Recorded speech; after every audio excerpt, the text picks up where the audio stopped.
Selamat datang kembali. Kali ini kita mau coba bedah satu artikel menarik nih dari Denko yang Anda bagikan. Judulnya How to Think Like a Genius, The Map of All Knowledge. Misi kita ya seperti biasa menggali intisarinya buat Anda. Ide besarnya ini loh agak gimana ya, provokatif.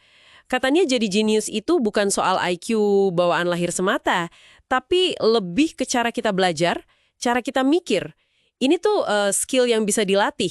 Dan yang bikin penasaran, kok bilang justru banyak orang pinter yang malah sering stuck gitu, mandek. Bener banget. Dan yang menarik dari artikel ini tuh, dia nawarin semacam peta ya, rangka kerja gitu, buat bantu kita ngelihat masalah. Atau ya pengetahuan secara umum, secara lebih utuh. Biar nggak kejebak di cara pandang yang sempit aja. Oke. Menarik. Mari kita langsung aja kupas lebih dalam. Kenapa sih menurut kau ini orang yang kita anggap pinter itu malah bisa mentok? Apa sebabnya? Artikelnya nunjukin beberapa hal sih. Kadang tuh karena mereka terlalu banyak analisis ya, jadi overthinking gitu sampai lupa bertindak. Atau bisa juga karena terlalu kuat megang satu sudut pandang. Jadi susah lihat alternatif lain. Oh, jadi kayak terkunci gitu ya? Iya. Terus ada juga faktor takut ambil risiko.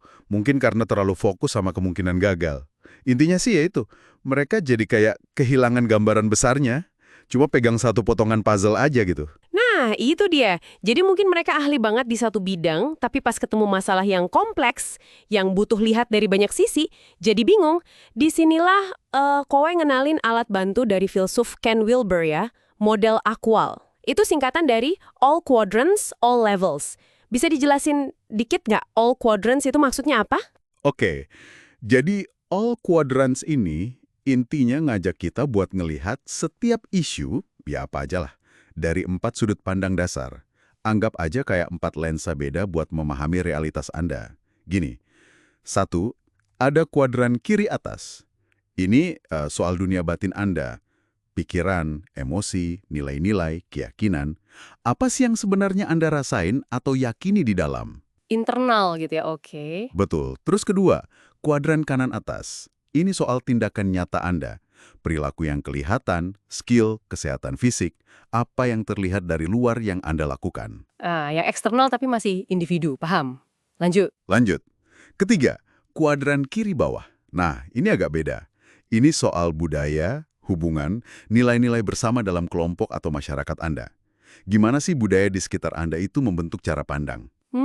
Konteks sosialnya ya? Persis. Dan terakhir, keempat, kuadran kanan bawah. Ini sistem dan struktur di luar sana. Ekonomi, politik, teknologi, lingkungan. Gimana sistem ini ngasih peluang atau batasan buat Anda? Wah, oke. Jadi kalau kita pakai contoh tadi, masalah karir misalnya, berpikir jenius ala Koi ini artinya nggak cuma mikirin skill saya kanan atas atau passion saya kiri atas, tapi juga gimana sih budaya kantor kiri bawah dan kondisi ekonomi sekarang kanan bawah gitu ya. Harus lihat empat-empatnya barengan. Tepat sekali. Dan seringnya orang mandek itu karena ya mungkin terlalu fokus di satu atau dua kuadran aja. Yang lain diabaikan. Oke. Tapi akal ini kan all quadrants, all levels. Tadi baru kuadrannya. Ada all levels juga. Ini lapisan berikutnya lagi nih. Nah, ini dia. All levels. Ini masuknya apa lagi? Dan gimana ini nyambungnya ke ide bahwa orang pintar bisa jadi bodoh? Agak keras ya kedengerannya? Iya. Levels ini sebenarnya ngomongin tingkatan perkembangan kesadaran atau cara pandang dunia lah, gampangnya. Ini bisa berlaku buat individu, bisa juga buat budaya. Misalnya, ada level pramodern, modern, pasca modern gitu. Nah, menurut Koe, banyak konflik atau kebuntuan itu muncul karena orang tanpa sadar berinteraksi dari level yang beda-beda. Dan orang pinter itu seringkali ada di level yang udah cukup tinggi. Katakanlah modern atau pasca modern. Tapi, mereka bisa terjebak di level itu. Maksudnya terjebak gimana? Ada contohnya nggak? Ada. Misalnya pemikiran pasca modern kan kritis banget ya, sama struktur kekuasaan, sama klaim kebenaran mutlak. Itu bagus, ada nilainya. Tapi kalau keterusan, misalnya sampai nolak semua bentuk hierarki atau standar, nah Kue bilang ini bisa jadi patologis. jadi ngebatasin diri sendiri.